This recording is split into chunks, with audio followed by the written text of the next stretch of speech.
Capítulo 4. Cuerpos que envejecen. ¿Cómo sentirse cómodos con una carcasa que envejece, por no hablar de su interior? La popularidad de la cirugía plástica y de otros procedimientos contra el envejecimiento, ¿es buena o mala? ¿Por qué nos disgustan algunas funciones corporales? ¿Pueden ser glamurosas las arrugas? Saúl, los bebés son preciosos. Amamos su piel suave y sus bracitos y piernecitas. Nuestro gusto quizá ha evolucionado para mejorar las posibilidades de que cuidemos de los más jóvenes de nuestra especie. Como alternativa, asociamos la extrema juventud con la inocencia, y la encontramos atractiva. No tenemos razón para temer a los bebés, y no hay razón para pensar que están listos para atacar o sean venenosos al tacto. A algunos adultos incluso les gusta cambiar pañales. Los bebés son inocentes, necesitan cuidados y representan la esperanza de un futuro mejor. Si estamos condicionados para considerar adorables a los bebés, y para que los jóvenes postadolescentes y veinteañeros nos parezcan atractivos, ¿qué deberíamos pensar de quienes tienen arrugas, calvicie y otros signos de la edad? Idealmente, las arrugas serían una señal de sabiduría, humor y sociabilidad, y no indicadoras del final de la vida. Sabemos que hay sociedades que veneran la edad avanzada, pero la nuestra tiene una fuerte preferencia por la juventud y, por lo tanto, individualmente, por las intervenciones corporales que preserven una apariencia de juventud. Al mismo tiempo, existen convenciones legales sociales contra algunas intervenciones físicas. ¿Podemos entender la línea divisoria entre las mejoras y las mutilaciones, y acaso podemos mejorar nuestros cuerpos y a nosotros mismos con la edad? Procedimientos aceptables y desagradables. Como veremos en este capítulo, es inútil argumentar que todas las mejoras corporales son censurables. La alimentación sana, el ejercicio y la atención a la moda, la higiene y el maquillaje son normales para la mayoría de las personas equilibradas. Por lo tanto, es una exageración afirmar que la cirugía de la nariz, una inyección de Botox o la cirugía ocular LASIK es completamente diferente a los ajustes corporales cotidianos. Y sin embargo, hay algo inquietante en una sociedad con una elevada tasa de cirugía voluntaria. En la actualidad, los estadounidenses gastan en torno a $13.000 millones al año en cirugía estética, mucho más si sumamos la cirugía ocular, los tatuajes, los tratamientos dentales estéticos y los trasplantes de cabello. Pero en Corea del Sur se recurre a la cirugía estética 4 veces más que en Estados Unidos. Los coreanos son grandes consumidores de cirugía de los párpados, que los hacen parecer más occidentales. Este objetivo resulta perturbador para los modernos observadores occidentales. Normalmente no nos importa que nos imiten, pero nuestra sensibilidad social y política nos hacen pensar que las personas, especialmente aquellas a las que hemos discriminado, han de ser fieles a sus identidades. Nos gusta pensar que nuestra discriminación y racismo son cosa del pasado, por lo que nos resulta doloroso pensar que los coreanos quieran parecerse a nosotros. Si sus cirujanos exageraran en lugar de suavizar sus rasgos asiáticos, probablemente no nos molestaría en absoluto. Del mismo modo, el deseo de tener una piel blanca nos hace sentir vergüenza ajena, aunque la motivación no tenga nada que ver con nosotros. No hablamos mucho de ello, tal vez porque una limitada exposición al sol también está motivada por el deseo de reducir el riesgo de cáncer de piel. Cuando los motivos son varios y las decisiones sobre el cuerpo adulto están en cuestión, dudamos entre la normalización o el juicio crítico. En nuestra cultura, mucha gente se broncea, pero otros se protegen del sol. Nuestros estándares de belleza son lo suficientemente diversos como para señalar a uno de los grupos. La ley regula, pero no prohíbe la cirugía de los párpados o el bronceado en Estados Unidos, y en todo caso por ahora me centro en las normas sociales y en la incomodidad, más que en las prohibiciones legales. Otras intervenciones, realizadas por grupos discriminados, también invaden nuestra zona de seguridad. La mayoría de las personas blancas dudaría antes de sugerir a una mujer afroamericana que se alisara el cabello o que una asiática o nativa americana se lo rizara o luchara de algún modo contra su genotipo. En el seno de un grupo minoritario, es más probable que la intervención sea aceptada, si es que no es habitual. Aprendí mucho sobre intervenciones capilares y política leyendo el bestseller Americana, escrito por una autora nigeriana, y ahora también estadounidense. Muchas mujeres negras creen que alisarse el cabello las ayuda en sus trabajos y en diversas situaciones sociales. Como ocurre con los salones de bronceado y las preferencias de una piel más clara o más oscura, también hay demanda para hacer trenzas o dar forma al crecimiento natural del cabello, y no solo en mujeres negras. En lo relativo a los folículos y fibras capilares hay la suficiente diversidad como para que en 2016 pocas personas reaccionen mal cuando un miembro de un grupo minoritario se alisa el pelo. Vivo en una calle de Chicago con 6 peluquerías, todas atendidas por mujeres afroamericanas, y nunca he oído una palabra negativa de una persona blanca hacia cualquier intento por moldear la propia imagen en estas peluquerías. Otro tanto puede decirse del color del pelo. Si una mujer mediterránea o de ascendencia semítica se tiñe el pelo de rubio, podemos esbozar una mueca si no nos gusta el tono o la profesionalidad del teñido, pero no porque creamos que la persona intenta imitar a un grupo que era o es dominante. Las operaciones de nariz, más exactamente conocidas como rinoplastias, son algo más serio, en parte porque la intervención requiere herramientas quirúrgicas y, más importante aún, porque es menos fácil revertirlas que en el caso de las modificaciones capilares. La rinoplastia es popular entre los adolescentes, un grupo conocido por sus opiniones volátiles y, por lo tanto, un imán para la regulación legal. En mi adolescencia, era habitual que las chicas judías que conocía se hubieran operado la nariz y que hablaran abiertamente del procedimiento, aunque muchas se habrían sentido sorprendidas y ofendidas si alguien no judío hubiera planteado la cuestión.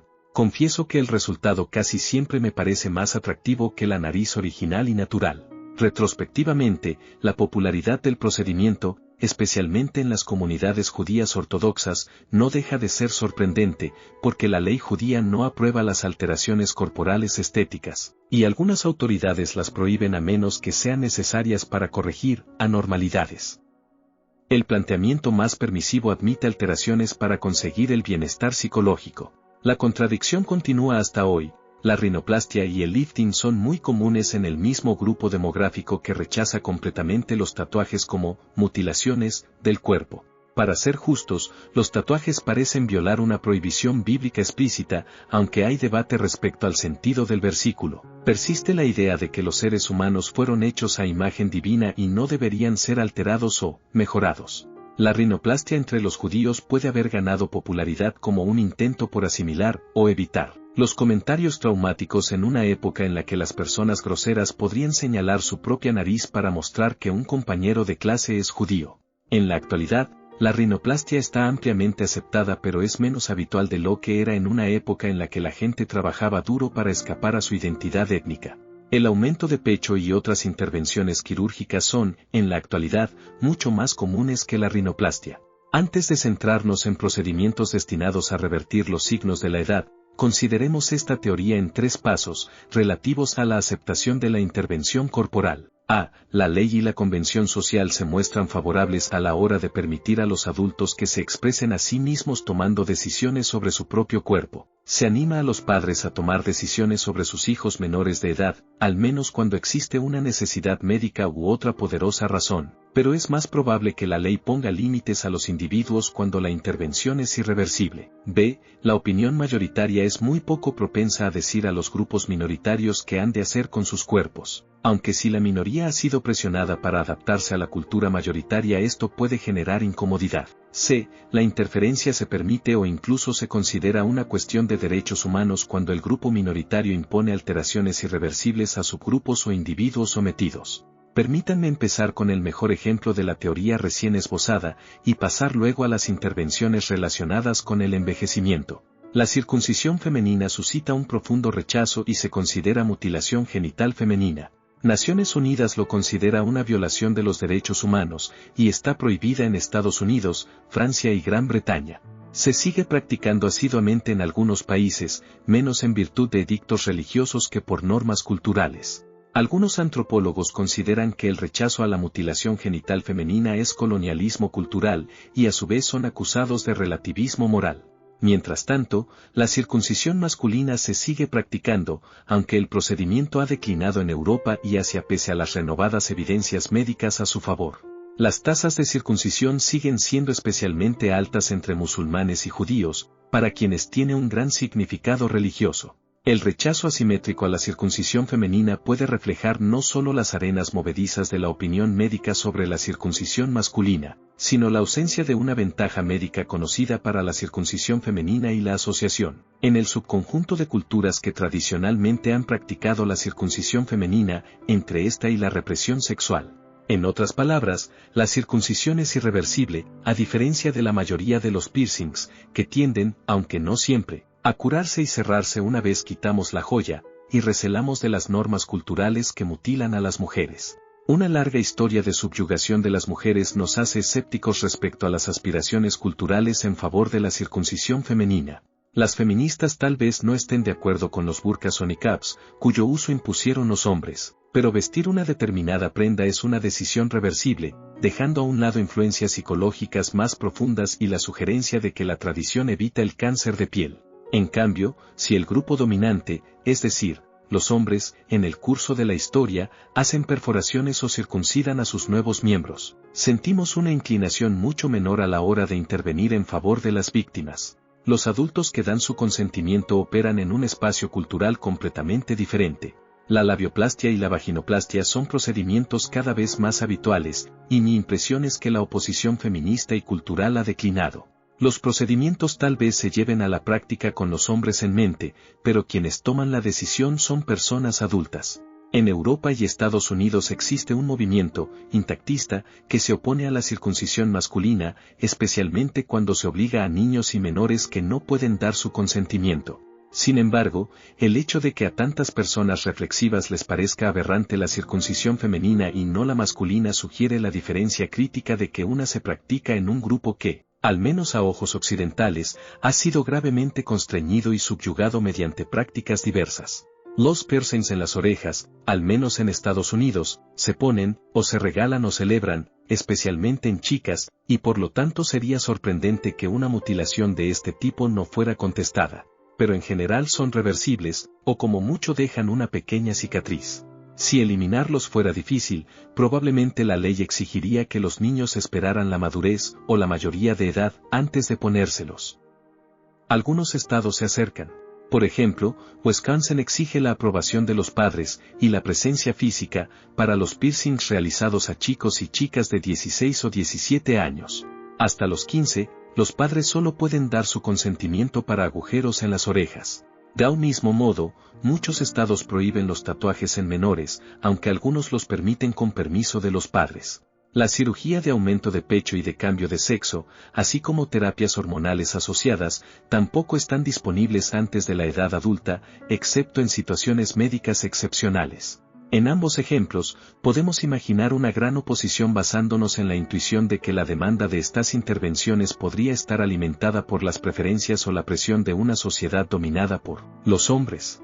En la actualidad, los valores de la autoexpresión y la autoidentificación superan cualquier ansiedad sobre estas intervenciones respecto a grupos históricamente dominados. Sospecho que si la cirugía de cambio de sexo fuera de forma abrumadora de mujer a hombre, de hecho, hay más cambios en el otro sentido, sería vilipendiada y contaría con un menor apoyo y cobertura de seguros de los ciudadanos progresistas. En todo caso, casi todas estas intervenciones requieren que el sujeto busque tratamiento y de su consentimiento como adulto. La ley tiene menos que decir sobre la cuestión que la convención social.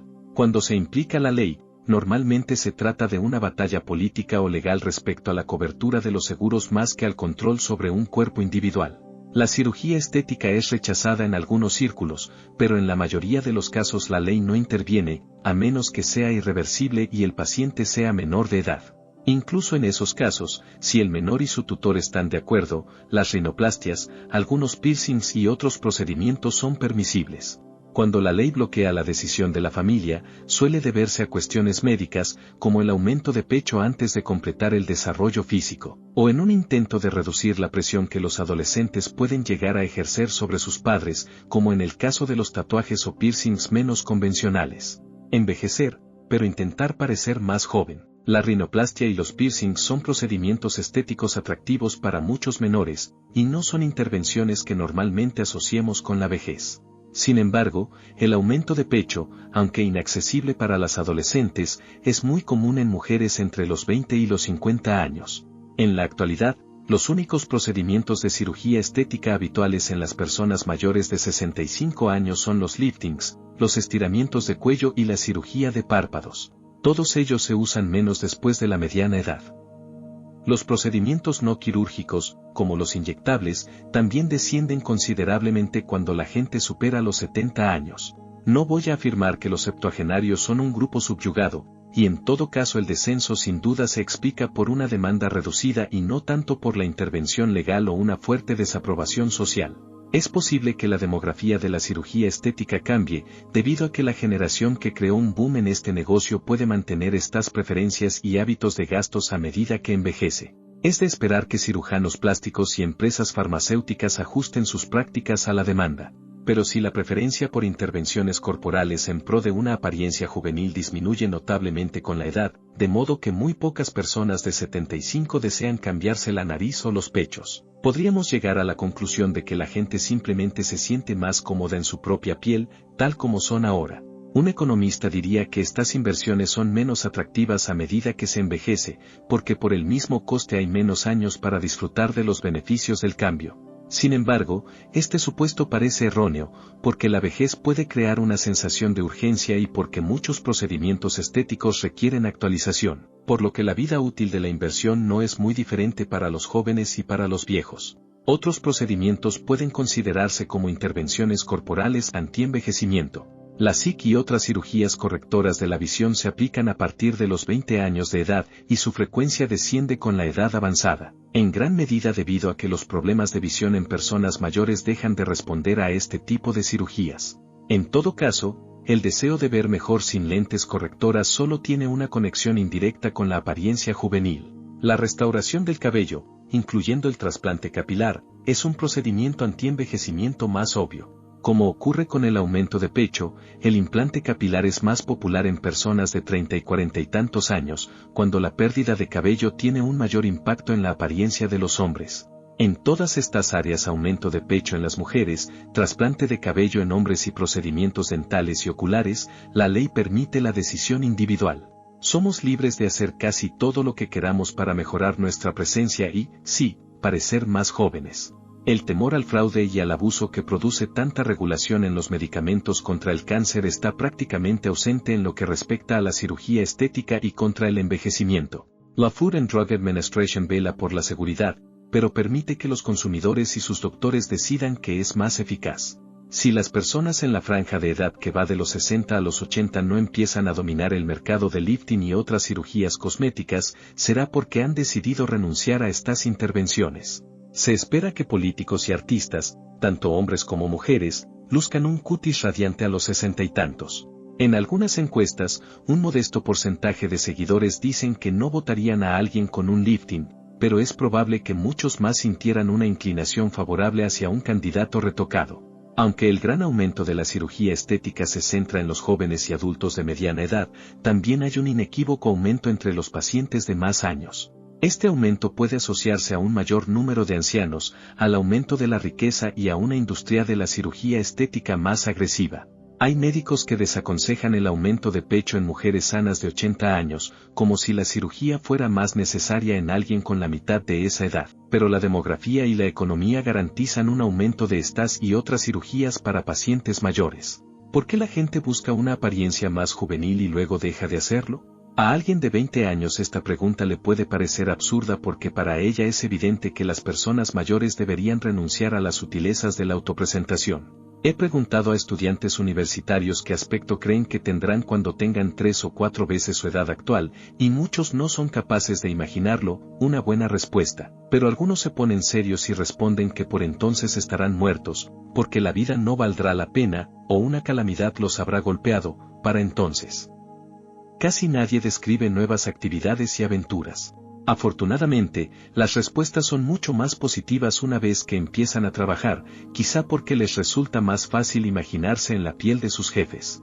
Alguien de 20 años probablemente creerá que la cirugía plástica es un desperdicio a los 60, porque para los muy jóvenes las personas mayores no se preocupan mucho por su apariencia. De hecho, no hay razón para pensar que la gente se preocupa menos por su apariencia al envejecer. Las peluquerías y los productos de belleza atraen tanto a jóvenes como a viejos. A un economista hiperracional o a un biólogo evolutivo muchos aspectos de la autopresentación le parecerán difíciles de comprender. Comprendemos los rituales de emparejamiento, como las exhibiciones de los pavos reales, como indicadores de salud. Se necesita esfuerzo para presentar el plumaje a un público de pavos reales y luego para mantener la exhibición, y por lo tanto la competencia entre los machos tiene sentido. pero solo a posteriori. Si un adolescente conduce un elegante coche deportivo o exhibe unos fuertes abdominales, pensamos que indica seguridad económica, competitividad, salud o rebeldía. Y cada uno de estos aspectos podría ser un rasgo deseable en un hombre. De modo similar, si una joven posee un hermoso y largo cabello, brazos tonificados o viste ropas de moda, indicará prosperidad, riqueza, iniciativa u otras cualidades deseables. Pero ¿por qué la gente asumiría este coste más allá de la edad de reproducción? Quizá este comportamiento está arraigado y se abandona fácilmente a una edad avanzada. Para las personas reflexivas, capaces de superar los instintos primitivos, la atracción física es una especie de portero automático. Una modelo espléndida siempre ha de preguntarse si a los pretendientes les gusta la persona interior o se dejan atraer muy fácilmente por los atributos físicos. Si la atracción es primitiva o competitiva, el pretendiente quiere ganar en la competición por compañeros atractivos, a la persona atractiva le preocupará que, con la edad, el compañero pierda el interés. Ella, supongámoslo, no podrá pensar simplemente que su pretendiente, asumiendo un pretendiente masculino, también actuará contra el peligro de verse dominado por su apariencia, porque puede abandonar la relación y redistribuir sus cualidades. La atracción juvenil, cabello denso, pechos firmes, piel suave, etc., hace presumiblemente el trabajo, y estos atributos perderán valor, mientras el poder y la riqueza seguirán siendo valiosos para el pretendiente imaginado. A medida que envejecemos dejamos de competir por compañeros para la reproducción. Si hay competencia, es para tener compañía o incluso quien nos cuide en el futuro. La virilidad sigue importando, pero es racional buscar y evitar señales de demencia o decrepitud.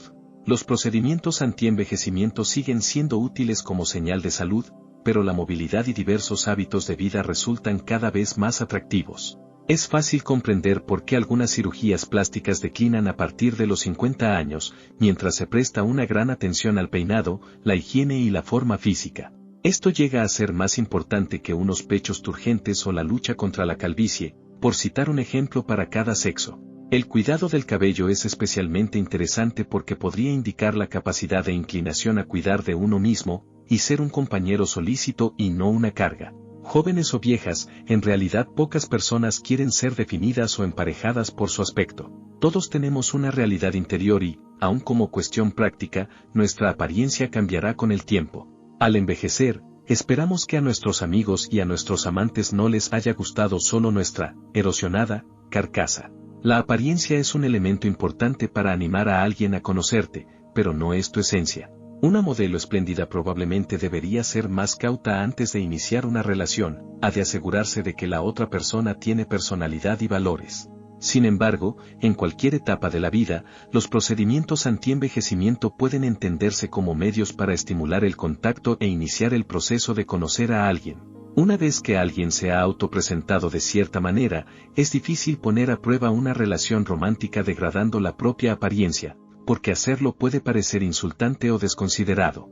Un lifting, el aumento de pecho o un trasplante de cabello pueden hacer algo más que sustraer 5 años a nuestro perfil en una página de citas online. La otra persona sabrá la verdad, tanto si se trata de la edad como de un rasgo de personalidad, cuando él o ella no se habrían tomado el trabajo de hacerlo si una primera mirada mostrara un aspecto menos atractivo. No es irracional abrir un libro por su título llamativo o por una portada elegante. Como veremos en el capítulo 6, no es sorprendente que muchas personas se sientan atraídas por parejas o por amigos de más edad. Las personas experimentadas les pueden parecer más interesantes y económicamente estables, pero también es plausible que les guste el contraste. La persona más joven puede parecerlo aún más por la obvia comparación. Desde una perspectiva antienvejecimiento, la pareja con diferencia de edad ideal, y aquí me refiero a algo así como 65 y 42. No a 42 y 25, está formada por una persona de más edad que se siente más joven con un compañero más joven, y el compañero joven que se siente aún más joven debido en comparación con el de más edad. Por lo tanto, es plausible que la cirugía plástica sea más demandada cuando el grupo de comparación sea más joven y no tanto de edad similar. Probablemente se dan más casos de cirugía estética en vendedores y ejecutivos en la cuarentena y que compiten con treintañeros, que entre autores, políticos o entrenadores profesionales de 40 y tantos, porque en estas profesiones rara vez se compite con personas 10 años más jóvenes. El envejecimiento entre los viejos. Una visita a una ciudad con muchos jubilados arroja cierta luz sobre los efectos de los grupos de comparación respecto a los procedimientos anti-envejecimiento. Hay muchos cirujanos plásticos en Sun City, Arizona, así como en Boca Raton y The Villages, en la Florida Central, por lo que resulta obvio que la demanda de cirugía plástica no desaparece completamente cuando la competencia en el lugar de trabajo o el mercado de parejas toca a su fin. Las galerías de fotos en las páginas web de estos doctores muestran trabajos en rostros y cuellos de mujeres entre 64 y 74 años, pero a escala nacional solo el 4% de los procedimientos quirúrgicos estéticos son realizados en pacientes mayores de 64. Las liposucciones y la reducción de abdomen, por ejemplo, son muy populares, pero no, o todavía no, en personas mayores. Si se incluyen procedimientos estéticos no quirúrgicos, el porcentaje de procedimientos a los que recurren los mayores de 64 años es mayor, pero se sigue quedando en el 10%. A escala nacional, más del 90% de los procedimientos estéticos se aplican a mujeres, un dato que se repite en todos los grupos de edad.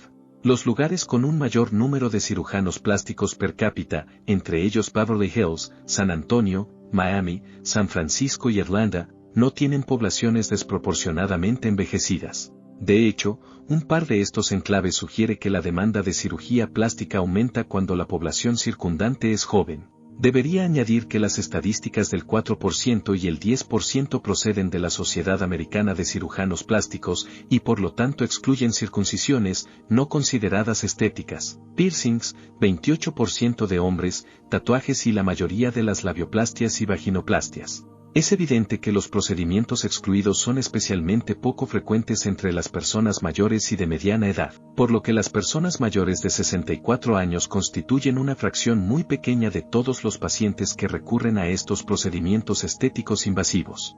Las mujeres en las comunidades de jubilados parecen invertir más tiempo en su cabello y en mostrarse sociables y agradables que en intervenciones corporales. Tal vez a cierta edad parece ridículo intentar parecer joven, como hacen muchas mujeres en la cuarentena y la cincuentena. Los encuestados jóvenes dicen que los tatuajes les hacen sentir sexys o rebeldes, o al menos todo lo rebelde que uno se puede sentir cuando más de una tercera parte de los adultos entre los 18 y los 45 años tiene al menos un tatuaje. Sería interesante comparar las respuestas de los clientes mayores de los salones de tatuaje, salvo que en la actualidad son una minoría tan exigua en su grupo de edad que las mismas respuestas significarán algo completamente diferente. Es difícil no comparar a los residentes de estas comunidades con otras comunidades de edad específica, como los campus universitarios o muchos centros de trabajo. El grupo retirado parece, al fin, cómodo en su propia piel. Confieso que a veces sus arrugas me parecen glamurosas. A cierta edad, una cara arrugada y curtida me parece más hermosa que otra suave y de piel límpida. La persona que hay detrás de la piel parece más interesante gracias a las arrugas y, si los ojos brillan, entablo conversación con la persona, en lugar de mirar su ropa, sus accesorios o sus características físicas. Quiero creer que una tasa más baja de cirugía estética en este grupo de edad refleja una mayor comodidad con la propia, y cambiante, piel. Tanto la piel de bebé como la piel envejecida son bellas, cada una a su manera. La primera apunta a la promesa o a la perfección, la segunda sugiere experiencia y sabiduría. En cuando alcancemos la madurez, la mayoría de nosotros nos acercaremos más a la sabiduría que a la promesa. La perfección estaría bien, pero queda fuera de nuestro alcance. Cuando envejecemos, pensamos de forma diferente en nosotros mismos, en función de la demografía del grupo al que pertenecemos. Una persona atractiva fácilmente puede parecer, y sentirse, desaliñada e incluso deforme en una habitación llena de modelos. En una comunidad de jubilados, la mayor parte de la gente parece y se siente normal. Las distinciones se basan en la movilidad o en la conexión de una persona a una bombona de oxígeno, pero las arrugas, el volumen capilar, los músculos abdominales y la forma de los pechos pueden parecer menos importantes a los residentes que a otras personas comparables que viven entre la población general. Algunas personas mayores insisten en querer vivir en una comunidad normal, habitada por personas de todas las edades. Dejando a un lado la economía y la política, y centrándose exclusivamente en la apariencia, resulta evidente que para mucha gente lo cierto es lo contrario, y las comparaciones subconscientes podrían ser la clave. No es solo que una comunidad de jubilados ofrezca actividades y vecinos dispuestos a jugar al golf o a las cartas. Para algunos residentes, estas comunidades ofrecen un grupo de compañeros en el que resulta más fácil sentirse atractivo. Muchas personas de 75 años se sentirían obligadas a parecer más jóvenes si vivieran junto a personas muchos años más jóvenes. Se sienten más cómodas cuando el grupo de comparación también tiene arrugas. Es el tipo de pensamientos que conduce a prácticas, o incluso leyes, contra las modelos muy delgadas. Todas estarán mejor si ninguna se mata de hambre. La importancia del grupo de comparación tiene implicaciones para la cirugía estética. Imaginemos, por ejemplo, que encontramos muchos más casos de operaciones de cirugía plástica entre los octogenarios de una comunidad de jubilados que en el mismo grupo de edad disperso en una ciudad. Dispondríamos de dos formas de explicar esta diferencia. En primer lugar, la demanda de cirugía estética está alimentada o atenuada por el grupo de compañeros. Este grupo difunde información sobre la disponibilidad y eficacia de una nueva técnica de rejuvenecimiento de la piel o un buen doctor, y entonces más individuos se unen o imitan las prácticas de sus amigos y vecinos. Por otra parte, el grupo de compañeros podría fomentar una abierta competición interna por una apariencia juvenil. Si los octogenarios de una comunidad de jubilados compiten por el estatus o por conseguir parejas sentimentales, participarán en una suerte de carrera armamentística, en este caso frecuentando a cirujanos plásticos. Por otro lado, si encontramos menos cirugías estéticas entre los residentes de una comunidad de jubilados, podríamos pensar en explicaciones razonables, pero diferentes. Los residentes podrían entrar en contacto frecuente unos con otros, y no necesitar medios especiales para atraer inicialmente a otra persona a fin de vencer la inercia. Así pues, no me sorprendería que la gente mintiera menos sobre su edad en una comunidad de jubilados respecto a otros lugares. Una segunda explicación de la baja tasa de alteraciones corporales en una comunidad de jubilados nos remite al grupo de comparación. En esta comunidad, una persona de 70 años es relativamente joven y está rodeada por otras considerablemente mayores. Es posible que cuando el grupo de comparación incluya a muchas personas mayores, haya menos demanda de procedimientos estéticos porque resulta más fácil sentirse relativamente más joven que viviendo en el exterior, donde incluso alguien de 70 años puede sentirse viejo. La edad es, en parte, una cuestión de autopercepción y está influida por el grupo de comparación disponible. Me gustaría decir que uno de estos argumentos sobre la demanda de cirugía estética dentro y fuera de las comunidades de jubilados es mejor que otro, pero de hecho resulta difícil conseguir datos minuciosos sobre procedimientos estéticos. Los doctores clasifican a sus pacientes por procedimientos y por grupos de edad y por su condición de minorías, pero no hay datos disponibles por comunidades de jubilados ni por código postal. Mis propias preguntas curiosas e inadecuadas me llevan a pensar que los casos de cirugía invasiva superan, como es lógico, la media en algunas comunidades de jubilados, y están por debajo en otras. Sería bueno sumar y saber si vivir entre iguales sube o baja la tasa de cirugía estética, pero me temo que simplemente no lo sabemos. Además, si lo supiéramos, estaríamos seguros de que una tasa superior de una estrategia antienvejecimiento implicaría una tasa más alta en otras. Ya he sugerido que la cirugía estética y la decepción ante la propia edad pueden ser sustitutos más que complementos. De modo similar, una tasa inferior de cirugía estética podría guardar relación con un mayor nivel de ejercicio, trasplante de cabello, consumo de péptidos y antioxidantes, etc. Y hay que señalar que estas estrategias antienvejecimiento pueden guardar una correlación positiva en una comunidad, pero negativa a escala individual. Si Smith se hace un lifting, su vecino Jones podría inclinarse por hacer más ejercicio o probar una técnica de rejuvenecimiento cutáneo, tanto si Smith es propenso o no a practicar ejercicio o someterse a una segunda intervención estética. En mi primer viaje a Japón, cuando contaba 30 y tantos años, los hombres japoneses de cierta edad me parecieron extraordinariamente guapos. En comparación con mi experiencia americana, de pronto pensé que los hombres envejecían de forma mucho más atractiva que las mujeres, al menos en Japón. Aquellos hombres tenían arrugas pronunciadas pero un porte muy distinguido. Pronto resultó evidente que un elemento que había influido en mi juicio es que el patrón de calvicie masculina no es común en Japón. Alguien acostumbrado a ver a muchos hombres mayores sin mucho pelo, tal como yo en la actualidad, es más propenso a encontrar atractivos a hombres mayores que conservan su cabello negro. La escasez y ausencia de obesidad sin duda también ayuda. Esta observación me hace pensar que la cuestión del grupo de comparación es más complicada. En una multitud de ancianos, unos ojos bonitos, una sonrisa o un cabello limpio pueden hacer parecer muy atractivo a alguien. En un grupo de modelos esculturales, el resto de los mortales parecemos compungidos. Y sin embargo, un vagón de metro con muchos ancianos bien peinados puede resultar más agradable a alguien acostumbrado a ancianos calvos. A mí aquellos japoneses me parecían distinguidos.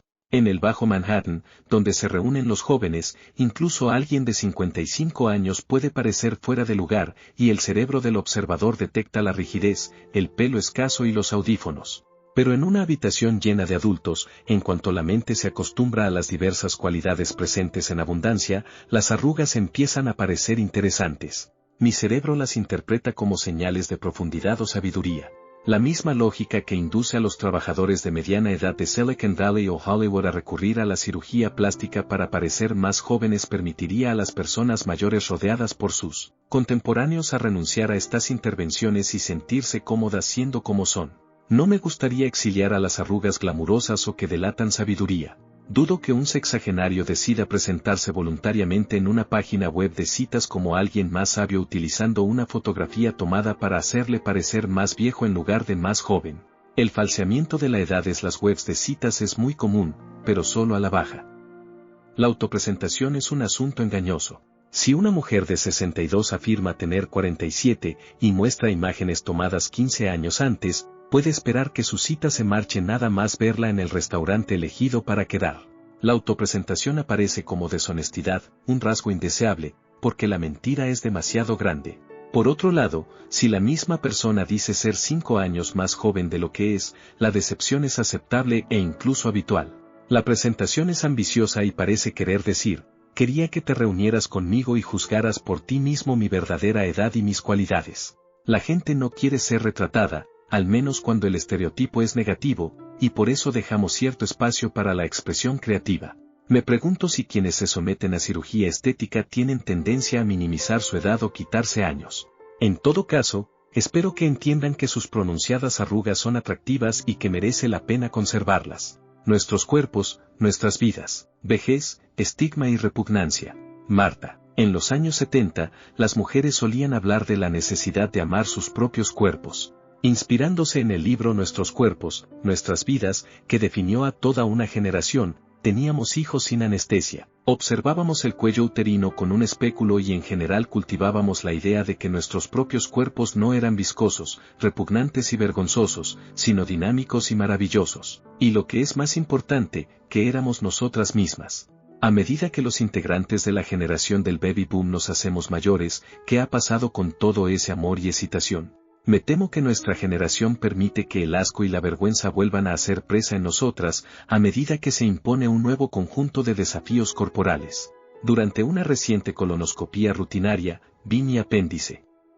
Era rosado y pequeño, muy difícil de ver, pero me resultó muy interesante que me lo presentaran por primera vez. Era mi cuarta colonoscopía, debido a antecedentes familiares. No quise sedación, como hago siempre, y tuve la enorme emoción de ver partes de mí misma que llevo conmigo todos los días, pero de las que apenas tengo conciencia o conocimiento.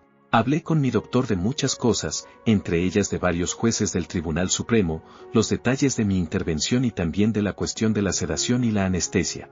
Me dijo que el 99% de sus pacientes recibían sedación o, ahora con más frecuencia, anestesia general, ya que los hospitales cada vez la solicitan más. En Europa, dijo, en torno al 40% de los pacientes no son sedados. Enumeró los costes de esta tendencia, costes económicos notables a estas alturas, días de trabajo perdidos tanto para el paciente como para quien tenga que llevarlo de vuelta a casa, cuando un paciente no sedado no necesita acompañante y puede volver al trabajo, tiempo perdido de las enfermeras y demás personal hospitalario, y, por supuesto, los riesgos de la sedación y los riesgos aún mayores de la anestesia general. Y, añadiría yo, la pérdida del asombro del autodescubrimiento. Solo eres este cuerpo, es todo lo que eres y serás, no estará ahí para siempre, ¿por qué no conocerlo mejor, si la ciencia nos brinda la oportunidad? Al principio me negué a la sedación por ética profesional, luego no la quise por fascinación. ¿Cuáles son los beneficios compensatorios de la inconsciencia? Naturalmente, alguien se beneficia de unas tarifas notablemente más elevadas, y sin duda la avaricia es parte de la explicación de por qué los hospitales estadounidenses solicitan la anestesia. Pero ¿qué beneficios hay para el paciente? En el colon no hay nervios del dolor, por lo que cualquier incomodidad derivada del proceso se debe a la presión, a menos que se hayan hecho 300 abdominales el día anterior, y por lo tanto se hayan inflamado los músculos abdominales, una práctica que he aprendido a evitar, y, por supuesto, a la repulsión y la vergüenza. En una escala de incomodidad del 1 al 100, con el parto en la parte más alta, la colonoscopía se sitúa en torno a 5, mucho menos incómoda que una exfoliación facial, y solo dura 30 minutos. Por lo tanto, debemos concluir que buena parte de lo que motiva que la gente elija la sedación, imponiendo grandes costes a la sociedad, a sus seres queridos y a sí mismos, es el asco y la vergüenza. La forma en que hablaban las enfermeras me dejó claro que a los pacientes les aterra incluso la posibilidad de soltar una ventosidad durante la intervención, y evidentemente sería la ventosidad más pura de toda la ciudad, ya que el colon se ha limpiado a fondo. El asco y la vergüenza hacia el cuerpo están ganando una batalla que al menos algunos de nosotros hemos librado durante décadas. ¿Por qué? La respuesta tiene mucho que ver con el tipo específico de estigma vinculado al cuerpo envejecido, un estigma que tiene orígenes sociales y muy probablemente evolutivos y que tiene grandes y perniciosos efectos en la relación de unas personas con otras y, a medida que envejecen, en la relación de la persona consigo misma. La vejez es la única categoría estigmatizable a la que todos vamos a llegar inevitablemente, si vivimos lo suficiente. Parece que las mujeres, que han luchado a brazo partido contra los estigmas de la misoginia, ahora dan paso a los poderosos estigmas asociados con la senectud, y los hombres, quizá menos preparados para combatir los estigmas, si son hombres de la raza y religión mayoritaria, ahora se unen a la categoría estigmatizada de los ancianos sin oponer la menor resistencia. Dar lugar a un estigma social basado en el rechazo significa, en este caso, que uno se rechaza a sí mismo.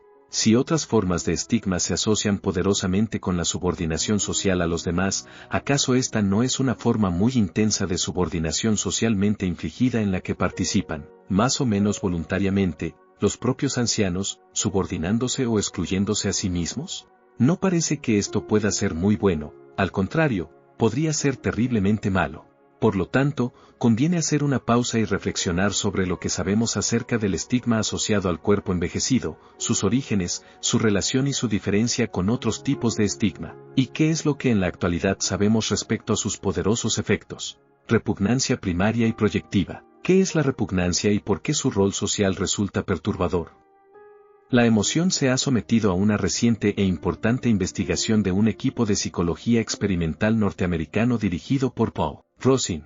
Todos los seres humanos parecen sentir un intenso desagrado al enfrentarse a sus propios fluidos corporales, excreciones y olores, y también a la descomposición de los cadáveres. Utilizo la expresión repugnancia primaria para expresar la aversión a la contaminación producida por estos objetos y otros cuyos olores y sensaciones se asemejan, como insectos o animales viscosos, fétidos, etc.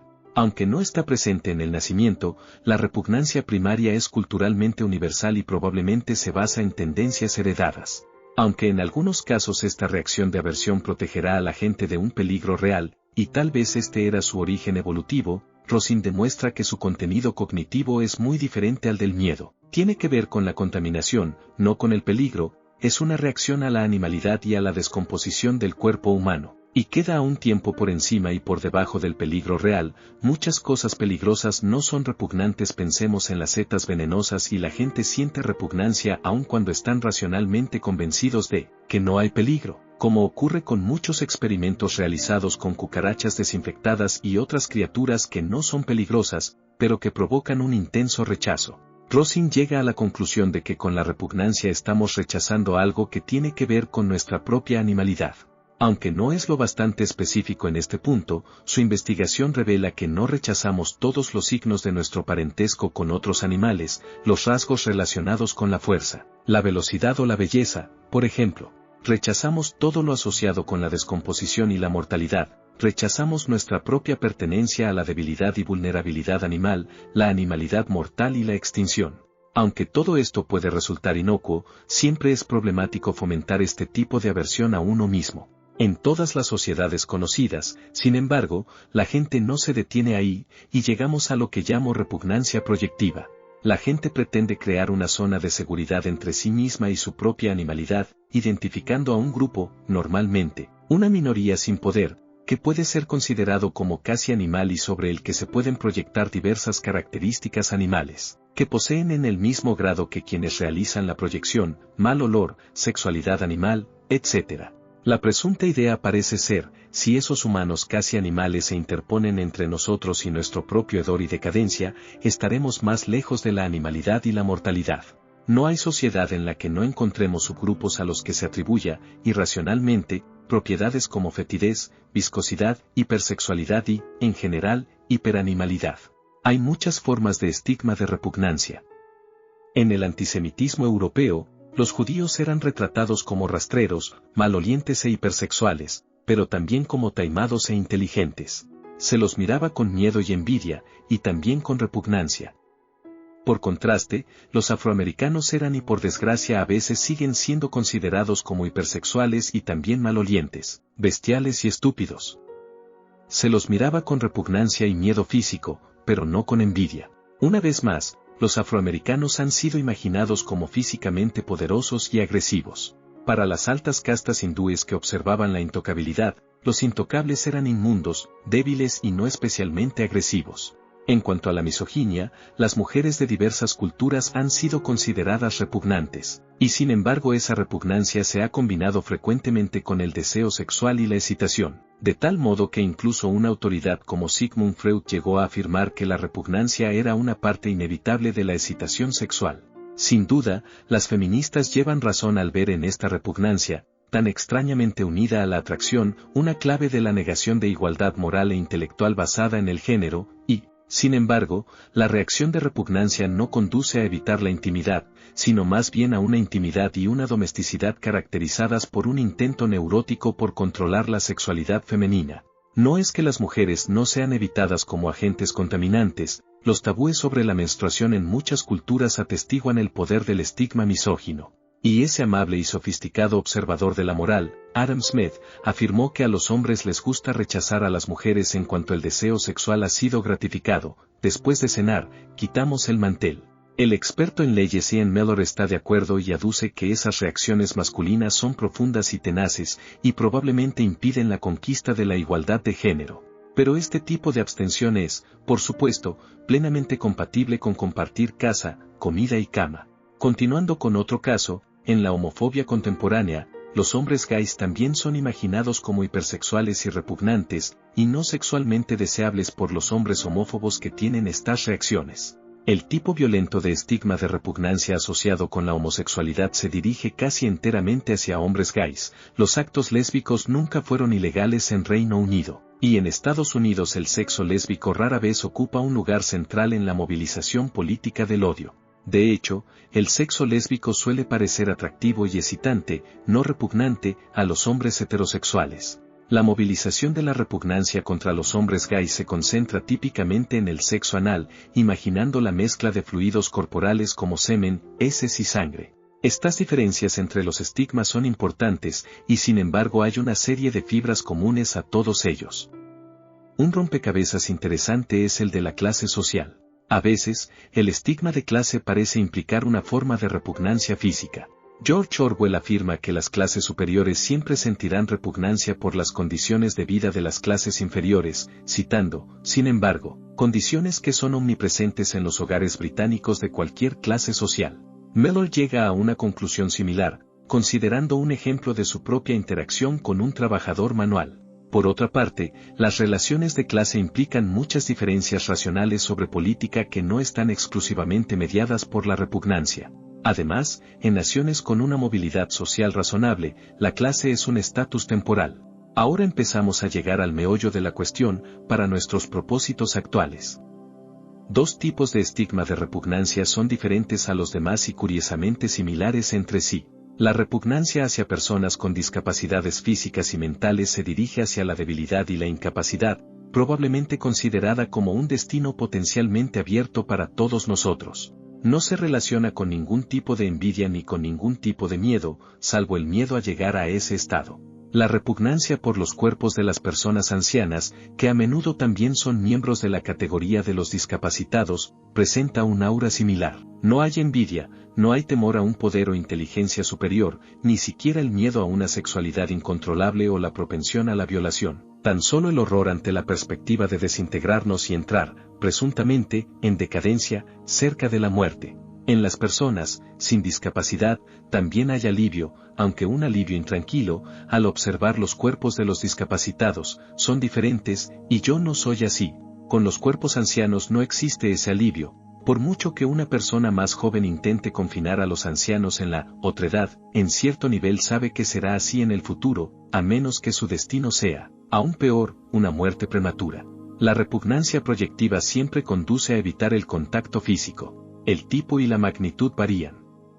A los afroamericanos se les prohibió usar las fuentes potables de los blancos, así como sus piscinas, barras de bar, camas de hotel y, evidentemente, el contacto sexual estaba estrictamente prohibido y se consideraba un delito grave en muchos estados, aunque era habitual que hombres blancos mantuvieran relaciones sexuales y abusaran de mujeres negras. Sin embargo, una afroamericana podía preparar y servir la comida a una familia blanca. Un intocable de la India, en cambio, jamás podría servir comida en una familia de casta superior, y, como se ha señalado, los Dalits tampoco podían compartir su alojamiento o el agua para beber.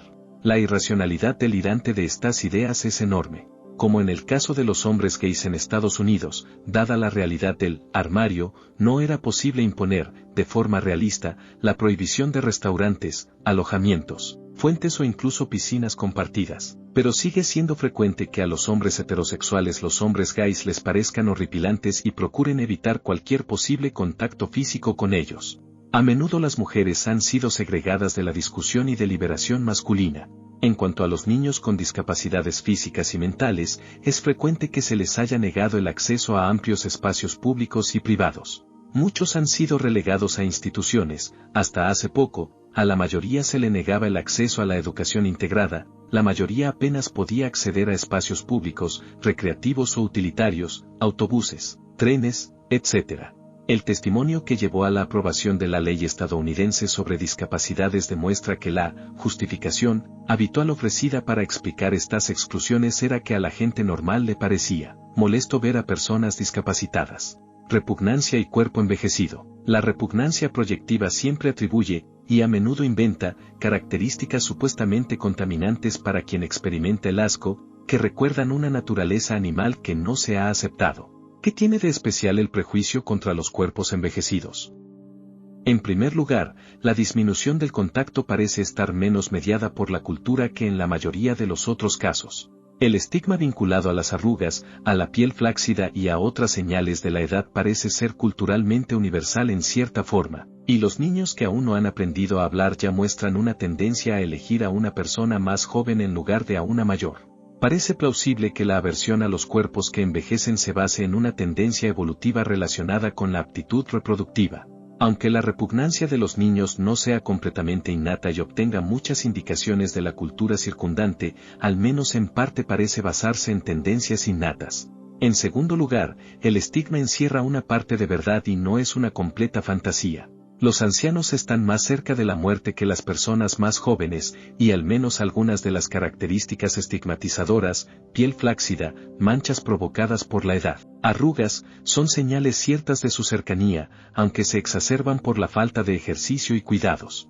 Por el contrario, el estigma radical y el estigma de casta se basa completamente en la fantasía. Los cuerpos de estos grupos no huelen distinto a los cuerpos del grupo dominante, y la sexualidad del grupo estigmatizado no es más animal que cualquier otro ejemplo de sexualidad humana.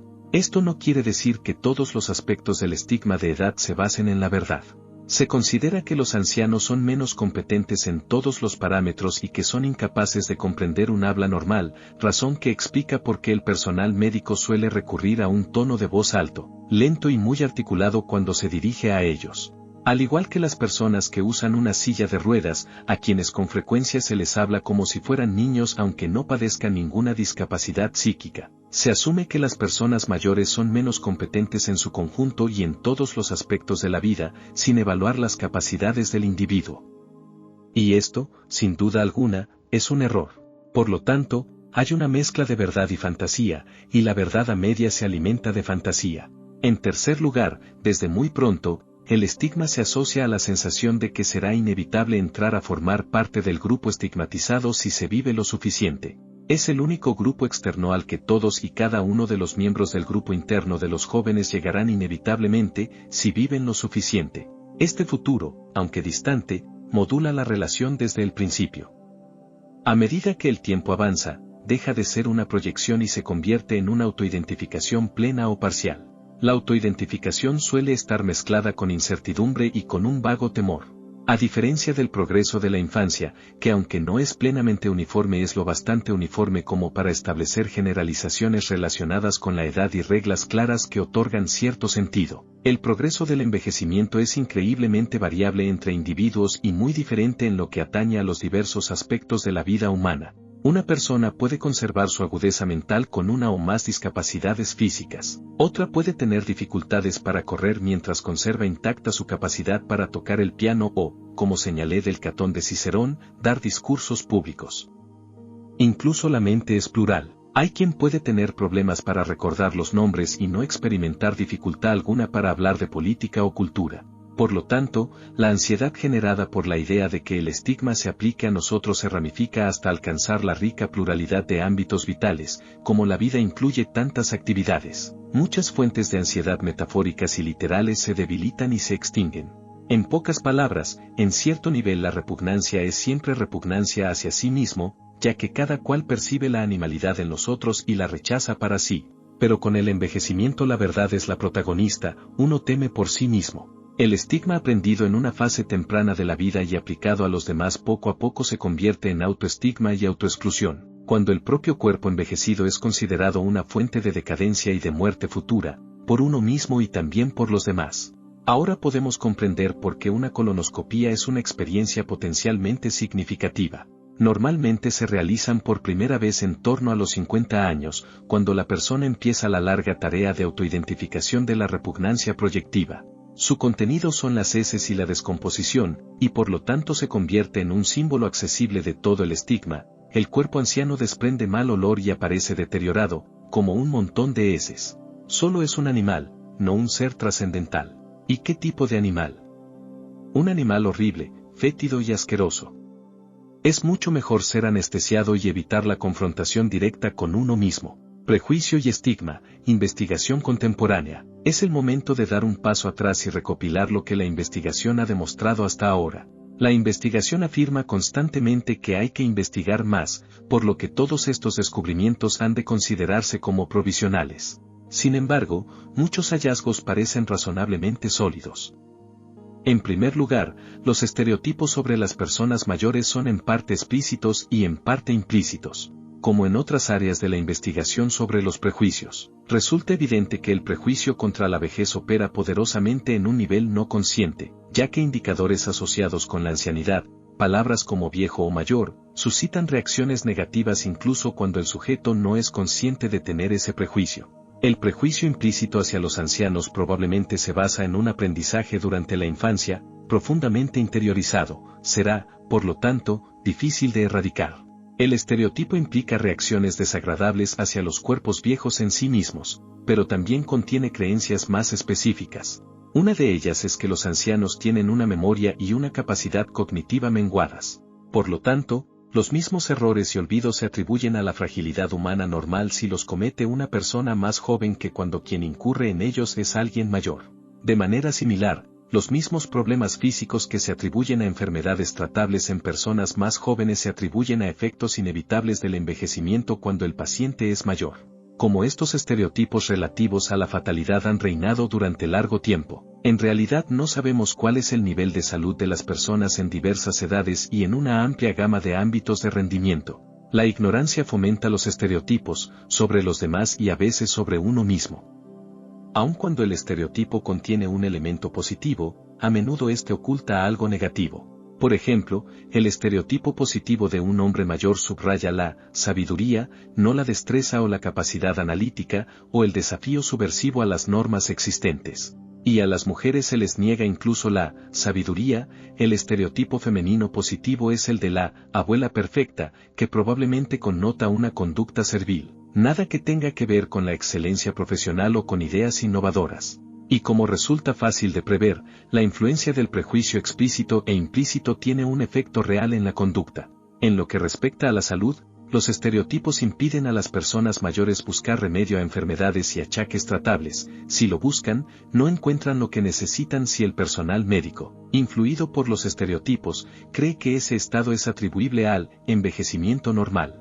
Se ha demostrado experimentalmente que el rendimiento mental está directamente influido por los estereotipos. Las personas obtienen una puntuación más baja en test de memoria y otras habilidades cognitivas cuando se las ha preparado, mediante referencias a los estereotipos de la vejez. Además, el estrés asociado a los estereotipos negativos que sufre la persona tiene un efecto directo en la salud y el bienestar. La sensación de que la discriminación hacia los trabajadores mayores es natural y que no es discriminación en absoluto está muy extendida. Un estudio exhaustivo sobre la discriminación hacia trabajadores mayores de 55 años en Estados Unidos demuestra que este problema es muy profundo y ha sido confirmado experimentalmente a través de test en los que se enviaron currículos falsos. Algunos sugerían la edad del aspirante y otros no. El estudio concluye que la gente no considera este tipo de discriminación como injusta, es simplemente natural. A veces, la gente mayor se protege de los efectos perversos de los estereotipos negándose a identificarse a sí misma con el grupo denigrado. Conservar una idea de uno mismo como joven y capaz tiene efectos beneficiosos. Por otro lado, esta estrategia excluye los habituales efectos beneficiosos de la solidaridad en el seno de un grupo. En otros casos de grupos desfavorecidos que padecen estereotipos, grupos raciales, de género y orientación sexual, y también los discapacitados. La solidaridad ha sido importante para que los movimientos revolucionarios encuentren tratamientos más eficaces y mejoren la imagen de sí mismos. Pero parece que la vejez es diferente, debido al elemento de verdad incluido en el estereotipo, aceptar la pertenencia al grupo puede resultar un estigma en sí mismo. Muchas cosas dependen del tema y del contexto. Si se trata de que la movilización política busque una mejora en las condiciones, una mejor asistencia y otro seguro médico, el final de la jubilación obligatoria, la solidaridad grupal parece positiva y progresista, no estigmatizadora. Tiene que ver con fomentar la actividad y la autoestima. Sin duda, la AARP ha fomentado la solidaridad grupal útil y la autoestima gracias a un progreso definitivo en muchos ámbitos. ¿Y qué ocurre con la segregación de grupos en lo que atañe a determinadas actividades? Parece que muchos ancianos disfrutan con clases de fitness, especialmente concebidas para ellos, y en muchos deportes cierto tipo de segregación grupal voluntaria parece mejorar el placer, presumiblemente porque ayuda a las personas mayores a evitar la vergüenza y el estigma. Aunque yo disfruto la experiencia de acabar una media maratón corriendo lentamente y en compañía de veinteañeros que no se han entrenado a conciencia. La segregación también puede ser útil en la actividad de la AARP, porque para ser productivo el cuerpo envejecido necesita una atención especializada. Uno de los aspectos más gratos de la incipiente revolución en pro de las personas mayores es que los entrenadores no piden a los ancianos que se ejerciten menos. Normalmente les dicen que han de hacer más ejercicio.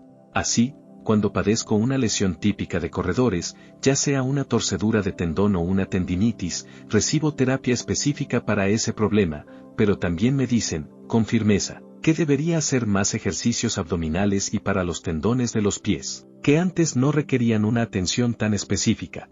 Por lo tanto, la segregación grupal puede fomentar la superación y una actividad útil. Sin embargo, también hay muchos casos en los que la propia segregación encarna un estereotipo pernicioso y parece producir una probable pérdida de autoestima y una bajada en el rendimiento. Recientemente, me invitaron a participar en un nuevo grupo para cantantes mayores. Las reuniones tenían lugar en un hogar de ancianos, aunque muchos de sus miembros venían de fuera, y se centraba en un repertorio más ligero.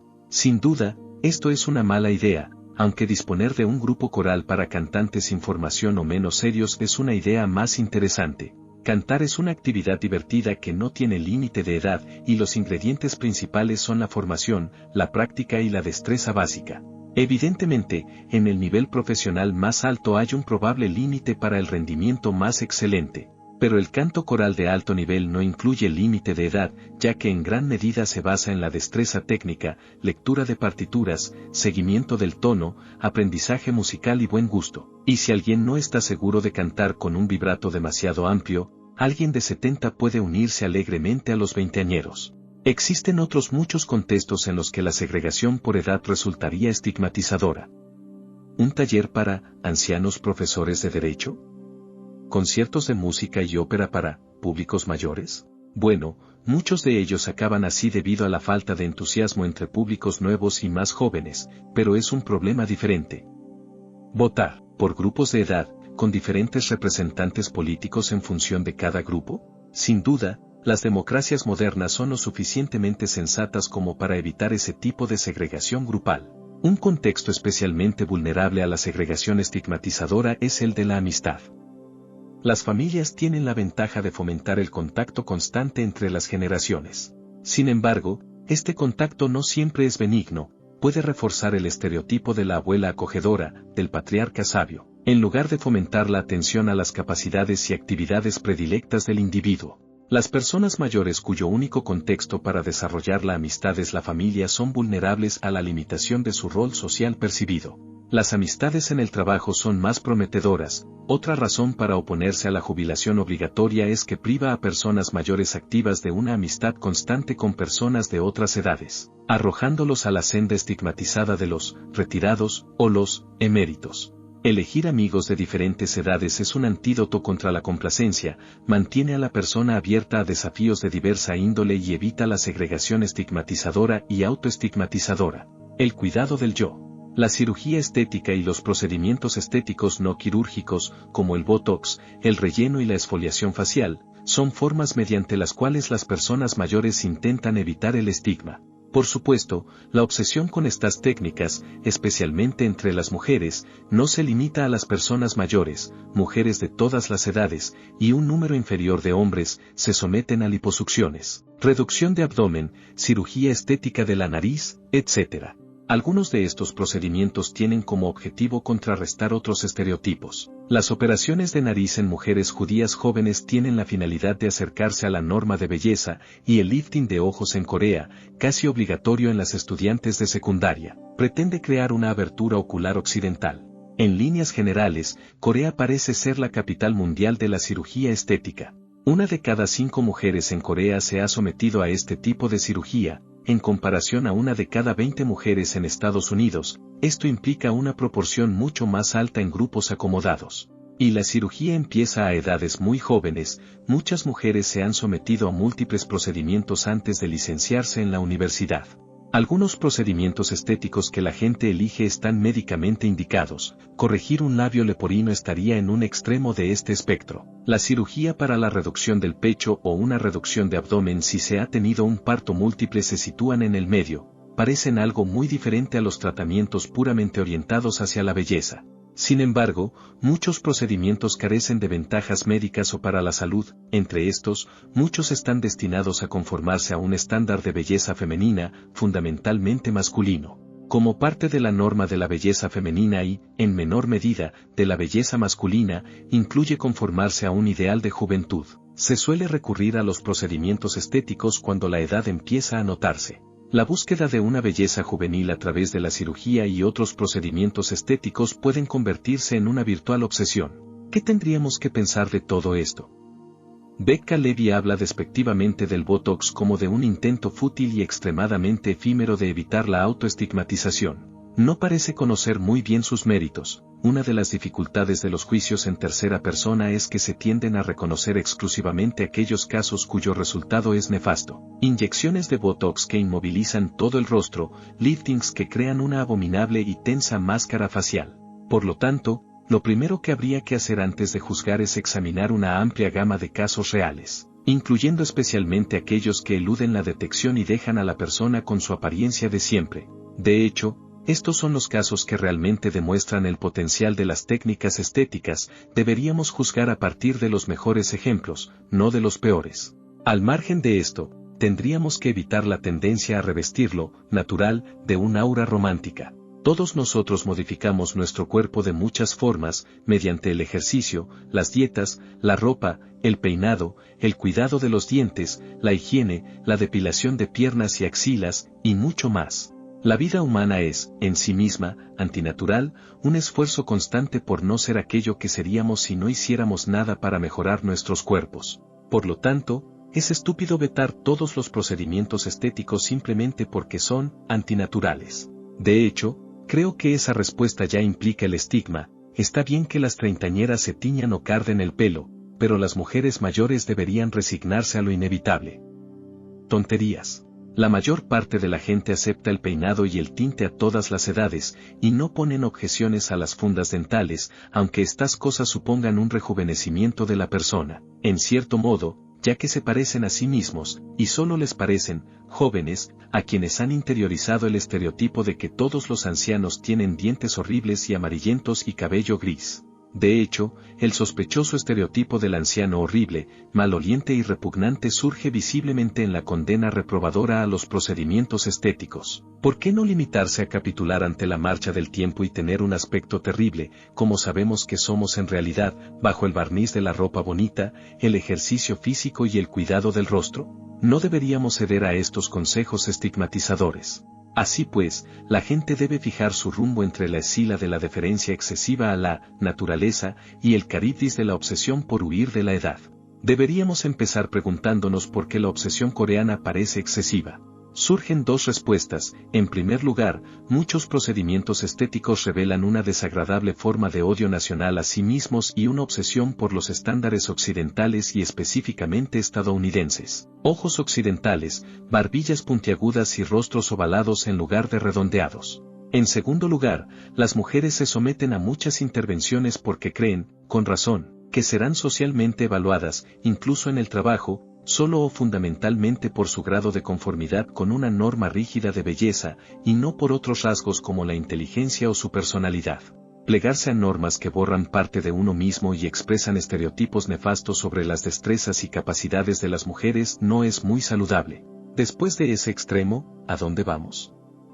Estas cuestiones son profundamente personales, pero unas pocas pautas útiles podrían ser: A. No recurras a procedimientos estéticos como sustitutos del ejercicio y una buena dieta, rentabiliza esas estrategias. B. Si has logrado una apariencia con la que te sientes satisfecha, no la destruyas intentando conformarte a un estereotipo, como con los implantes de senos, por ejemplo, o con un exceso de botox que elimina la capacidad de sonreír. C. No gastes mucho dinero, ya que hay muchas otras cosas altruistas que hacer con él, y D. Recuerda que la cirugía siempre es arriesgada, y tiene un largo y difícil periodo de recuperación.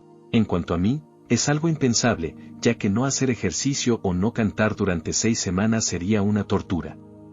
Otros pensarán de otro modo. Pero recuerda que el número de procedimientos no quirúrgicos, rellenos, exfoliaciones, botox, fotofaciales, para evitar los estragos del sol y las manchas propias de la edad, y otros más extraños y exóticos, son muchos y se multiplican con el tiempo.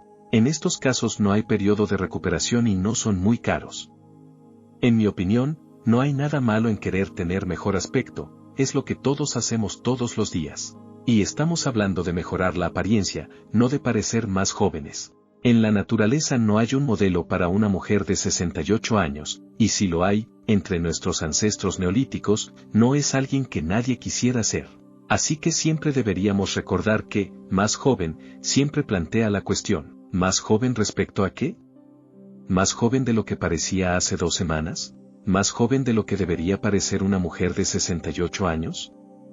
¿Más joven de lo que piensas que tengo derecho a parecer? La atribución de juventud al aspecto saludable es en sí misma estigmatizadora. Por lo tanto, mi consejo en pro del cuerpo no es sencillo, no aconsejo amar el cuerpo tal y como este sería si no nos ocupáramos de él. ¿Qué razones explicarían que una persona mayor no cuidara de su cuerpo e intentara hacerlo más bello? La depresión podría ser una razón, así como el odio a sí misma y, notablemente, el estereotipo que nos dice que el cuerpo envejecido es feo y desechable, como un montón de basura.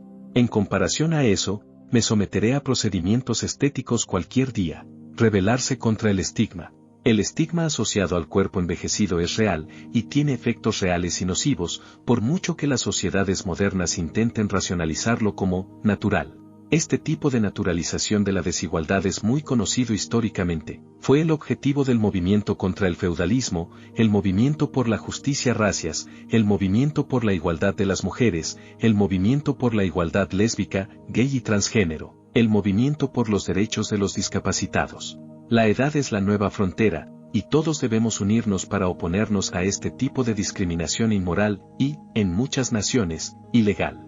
Sin embargo, en la mayoría de los movimientos por la justicia social, las personas estigmatizadas también han sentido la necesidad de un movimiento más informal contra el rechazo capaz de remodelar creativamente el estigma en algo aceptable.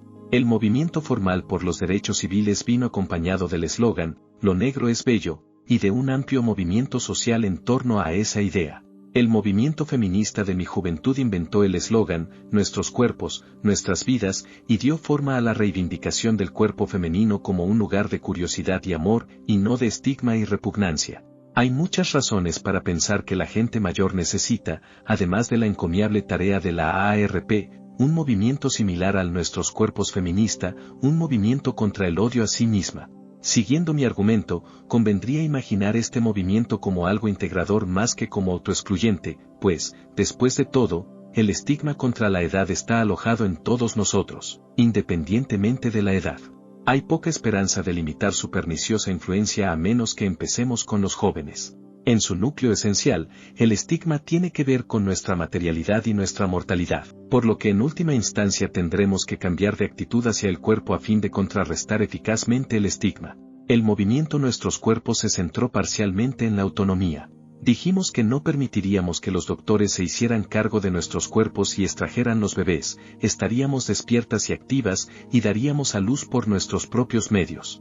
Pero también fue una suerte de rebelión contra la idea de que el cuerpo femenino es repugnante, fundamento de la misoginia en todo el mundo. Tanto si leíamos a Walt Whitman como si no, todas éramos whitmanianas al decir, "Yo canto al cuerpo eléctrico", esa triunfante denuncia de todas las vergüenzas y repulsiones que Whitman veía detrás de los fenómenos sociales de aversión racias, misoginia y homofobia. Whitman sabía que no seremos capaces de amarnos unos a otros a menos que primero dejemos de escondernos de nosotros mismos, es decir, de nuestros cuerpos. Pues, ¿y si el cuerpo no fuese alma, qué es el alma? Si podemos amar nuestros cuerpos, posiblemente también amaremos lo que de ellos hay en otros hombres y mujeres. En un audaz crescendo de amor, Whitman enumera todas las partes que llegaremos a amar, empezando por aquellas que ya nos gustan, como cabeza, cuello, orejas, continuando luego con el tronco, centrándose en sus partes más bien agradables como palma, nudillos, pulgar, índice, y bajando hacia los poderosos muslos que sostienen el tronco. Pero entonces, como la colonoscopía de mi doctor, se sumerge en el interior, acariciando con sus palabras, la esponja de los pulmones, el saco estomacal, los intestinos dulces y limpios, la menuda gelatina roja que hay en ti o en mí. Estos, dice, son verdaderos poemas, y son sus poemas. O, digo que no son solo partes y poemas del cuerpo, sino del alma. O, ahora digo que son el alma. Una vez fuimos whitmanianos. ¿Qué ha pasado con ese arrebato juvenil de profundo amor a nosotros mismos? A medida que envejecemos, nos rendimos a todas las fuerzas que entonces intentamos combatir, no solo las fuerzas del control médico externo, sino la fuerza más insidiosa del asco y la aversión hacia nosotros mismos. Whitman sabía que la repulsión era un veneno social. Los psicólogos que en la actualidad estudian esta emoción confirman sus intuiciones sobre su relación con el prejuicio y la exclusión. No ha llegado el momento de que nosotros, los envejecidos hijos del baby boom, recuperemos la noche, usando otro de nuestros viejos eslóganes, es decir, no ha llegado la hora de reivindicar ese ignoto territorio interior que tanto y de tantas formas hemos intentado evitar.